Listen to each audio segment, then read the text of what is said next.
Сәлем достар, бүгін сіздермен екінші файлда берілген материалдармен танысамыз. Екінші файлда бірден ашқан кезде грамматикалық бөлімге өтіп, кітаптың соңында тұрған, өткен бірінші юнитте мен сіздерге көрсеттім ғой қай жерде болатындығын, кітаптың. Бірден грамматикалық ережемен танысып аламыз. Бұл біздің екінші юнитте ары қарай басқа жаттығулармен жылдам да нәтижелі жұмыс жасауға көмектеседі. Өйткені материал беті көп файлдың, материал ауқымды, жаңадан үйреніп отырған адамға жалықпас үшін, жаңағы тез түсіну үшін жақсы көмектеседі. Осы ережелермен танысып аламыз. Ал енді қарайық. Бірінші юнитте біз өтіп кеткенбіз. Заттар дегенде ағылшын тілінде S деген жұрнақ жалғанады деп. Алдарыңызда көріп отырғандай, singular nouns, жекеше зат есім дейді, яғни жалғыз заттар, бір ғана затты айтқан кезде. Плюрал деген көпше тұрған заттар, яғни кітаптар, дәптерлер, басқа да заттарды айтамыз, наушниктер, парталар, столдар дегенде. S жұрнаған ғана жалғанады екен. Ереже: барлық зат есімнің алдында артикль болады. Белгісіздік артиклі немесе n артиклі, егер аталып тұрған зат есім дауысты дыбыстан басталса, мысалы мына жерде umbrella деген тұр, қолшатыр. U әріпі дауысты болғандықтан, және identity card, I әріпі келесі сөйлем, жеке куәліге удостоверение личности дейміз. I әріпі дауысты дыбыс болғандықтан, екеуінің алдында n деген артикль тұр.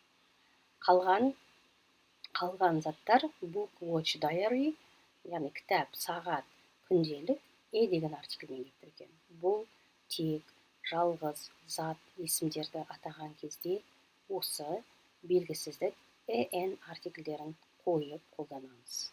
Келесі, plural nouns дегенде ешқандай артикль қолданылмайды. Барлық зат есімдердің аяғына SSS деген жұрнақтар қолданылады екен. Соны айтып қойған, Одан кейін төртбұрышты таблицаның ішінде лупа сияқты тұр, Z деп, артикль Z қойған. Look at the board, answer the questions дегенде, тақтаға қара, сұраққа жауап бер дегенде, Z деген артикльді қоямыз деп қойған. Яғни, тақтаға қара дегенде, неге Z артиклін біз қолданамыз деп жазып қойған. Өйткені адам көзімен алдында тақтаны көріп тұр дейді. Яғни адам біліп тұр, сондықтан Z-ні қоямыз дейді. Ал егер адам зат есімді білмей тұрса, то есть сөйлеген кезде айтып жатқан зат туралы білмейтін болса, автоматты түрде n белгісіздік артиклін егер бір зат туралы айтып жатсақ, қояды екенбіз. Ал бірнеше заттар болса, жалпы ешқандай артикль көпше түрде қоймайды екенбіз. Яғни исключение дейді, ерекшелік. Look at the board, answer the question дегенге Z артиклін қоясыз дейді. Жақсы. Келесі, regular plurals дейді. Яғни көпше түрде жаңағы S жалғауларын бәрін көрсетіп қойған. Тек мына жерде кейбір зат есімдердің аяғында S-ті жалғаған кезде, міне, SH, SCH, SX, X әріптерінің аяғында деп негізі S қана жалғауымыз керек қой. Ал бұл жерде біз буква жаңағы әріп дейміз ғой, мен S-ті қосып watches, boxes деп созып айтамыз, S-ті жалғайды екенбіз көпше түрде. Country деген бір ел деген кезде, елдер десек, Y әріпі IES деп өзгеріп кетеді дейді. Осы ережелерді ұсынған. Яғни зат есімдерді көпше түрде қолданған кезде, сонда S жұрнағы жалғанады, және олар кейбір әріптерден кейін дыбысталу да, жазылу да EIS және ES болып қосылып, жазылып айтылады дейді. Одан кейін irregular plurals дейді. Яғни бұрыс көпше түрдегі зат есімдер. Қараңыз, кейбір зат есімдер ағылшын тілінде S жұрнағы жалғандайды дейді. Мысалы, сіздерге 4 түрлі зат есімді алып қойған. Man жалғыз ер адам, men көпше түрде еркектер. Woman әйел адам, woman әйелдер. Child бала, children балалар. Person бір адам, people көп адам. Жақсы. Келесі танысатынымыз. Енді кітаптың ішін ашсақ, ары қарай бізге қажетті жаңа сөздер. Жаңа сөздер енді ақырындап бізге қосыла береді. Біздің тақырыбымызға сай, жаңағы тақырып бізде tidy, untidy дейді. Are you tidy or untidy?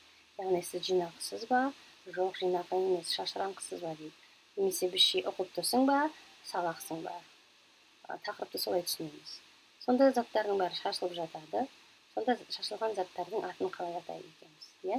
Мына жерде 30 түрлі сөз берген. Суретке қарап отырсаңыздар, сол 30 түрлі сөздің жанында сандар тұр. Сол сандарды match the words in the photos.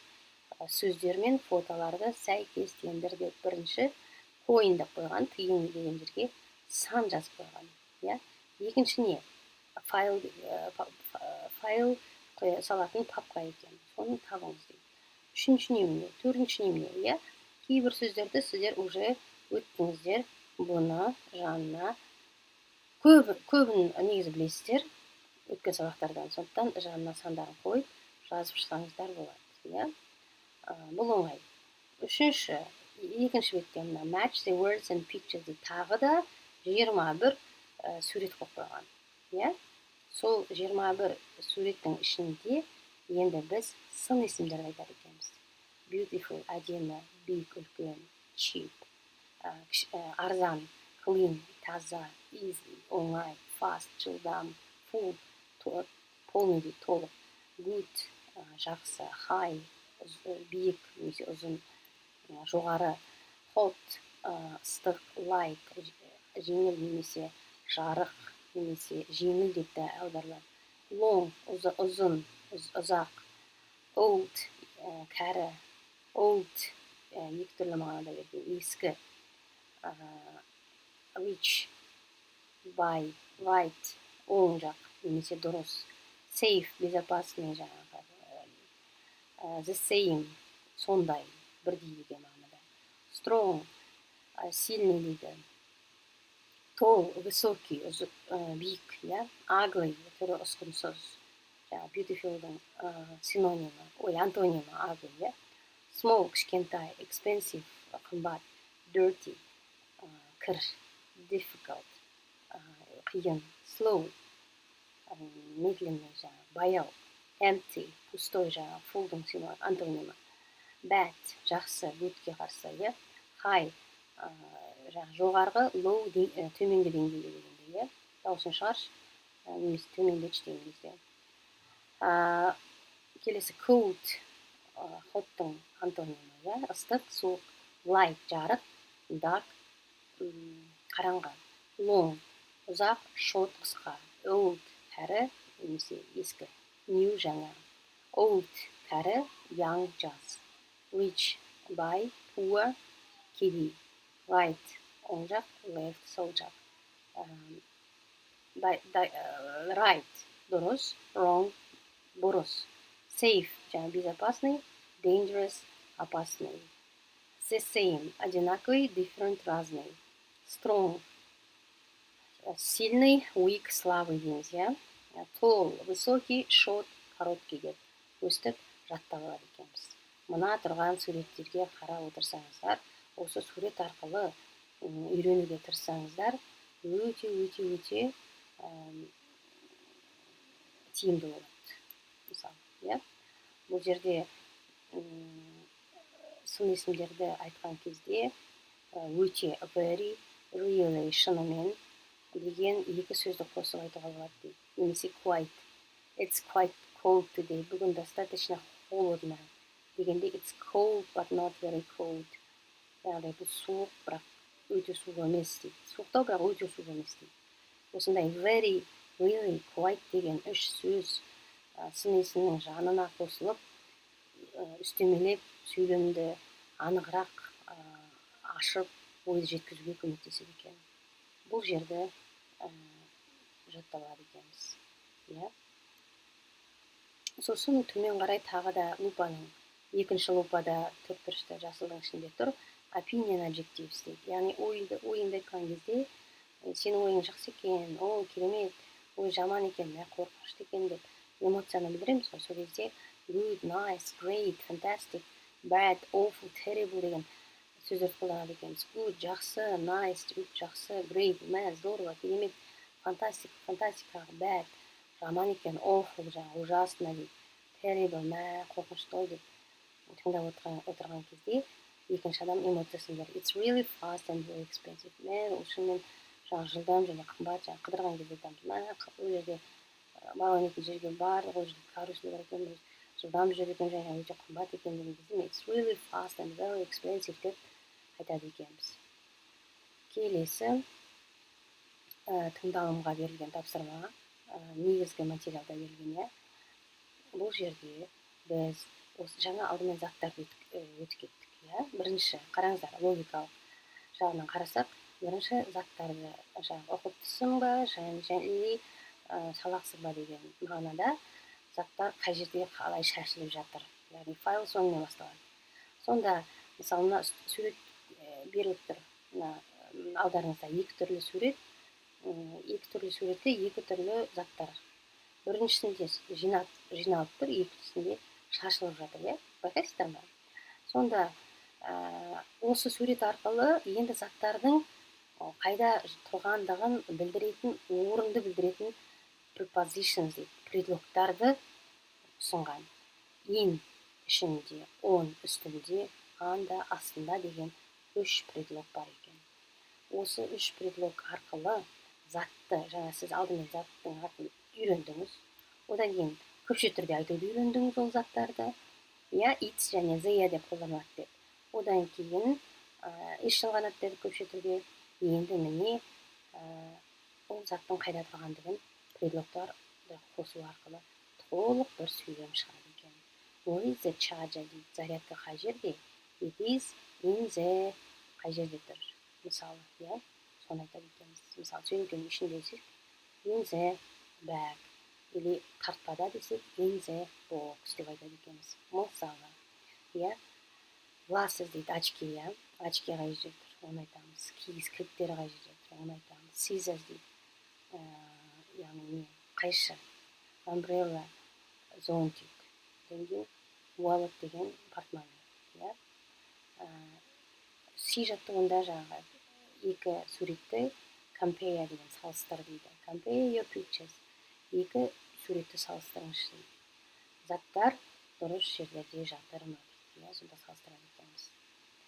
Жаңағы оң жақта қызыл лампа тұр, сол жақта жасыл лампа тұр. It's a light, it's on the left side. It's a red light. It's a red light is on the right side. Мысалы, оң жақта is on the left side of the table деп айтсақ болады. Немесе it is the red light is on the left side of the table. Немесе it is green lamp on the table деп айтсақ та болады. Үстелдің үстінде тұр деген мағынада, бірақ жаңағы сол жақ дегенді айтпады, соңғы айтқанымда. Тағы да не бар? Кітаптар, компьютер, жаңағы столдың үстінде тұр. Green, it is a green book on the table. Яғни столдың үстінде жасыл кітап тұр. Енді жерде жаңағы не жатыр? Қызыл сөмке тұр. Немесе столдың астында жасыл папка жатыр. It is green file under the table деп, яғни столдың астында жатыр деп айта алады екенбіз. Осылып тренировка жасаймыз. Сонымен in your bag деген listeningнің ей жаттығуына қарасаңыздар, оның сөмкесінің ішінде деген мағынаны береді. On the desk, яғни компьютер столдың үстінде отыр дейді. In your study, оның оқуында дейді. Өстіп үш түрлі предлогтарды in my bag, менің сөмкемнің ішінде, I have, менде бар, purse, жаңағы портмоне, кілттер және телефоным дейді. Осылай өзіңіз де айтыңыз дейді. Бұл міндетті түрде берілген жаңағы жаттығуды ғана жаттап қадалып қалу емес, өзіңіз фантазияңызбен жаңағы айта аласыз. Менің сөмкемнің ішінде, in my bag, I have an umbrella, scissor, wallet, keys, мысалы, charger деп айтуымызға болады екен. Өзімізге жаңағы сөмкеміздің ішінде жатқан заттарды практиковать ету арқылы бұл жерде тек түсініп сөйлемді айта алу. Келесі. Осы екінші файлға байланысты жаңа сөздер, бұл жерде сіздер байқап отырғандай саны азайып жатыр. Яғни сіздер сабақ өткен сайын алдыңғы бірінші сабақта бізде естеріңізде ма 80 сөйлем, 408 сөз болған. Сіздер енді олардың бәрін жаттап алғандықтан сіздерге ары қарай жаңа сөздерді жаттау бірден оңайға түседі екен. Иә, are you tidy or untidy? Жинақсыз ба, шашыраңқысыз ба деп жаздым. Негізі басқа мағынасы сабақсыз ба, оқытусыз ба, иә. Glasses are on the notebook. Көзәйнек ноутбуктың үстінде тұр дейді. Credit cards are in the wallet. Кредит карталар портмоненің ішінде тұр.